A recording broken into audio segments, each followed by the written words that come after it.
DPD Morin ini melalui fit and proper test yang diadakan oleh DPD Partai Hanura Provinsi Sumatera Selatan. Dari hasil fit and proper test itu diajukan ke DPP. Berapa nama?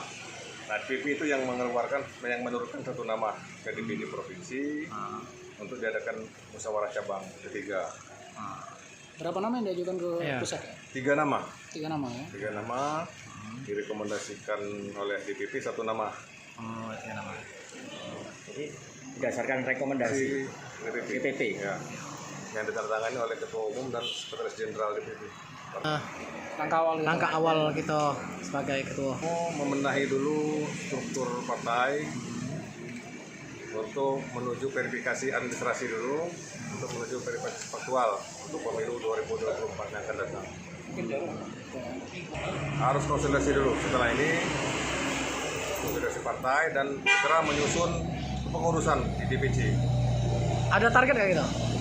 Target dalam minggu ini harus selesai pengurusan DPC.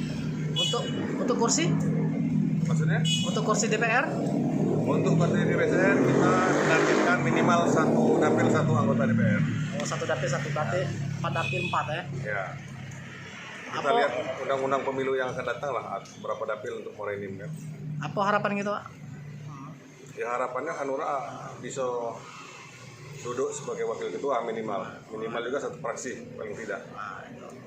Yang tadinya pernah mendapat satu fraksi di tahun 2014, nah, karena 2019 berkurang maka akan kami rebut kembali fraksi tersebut.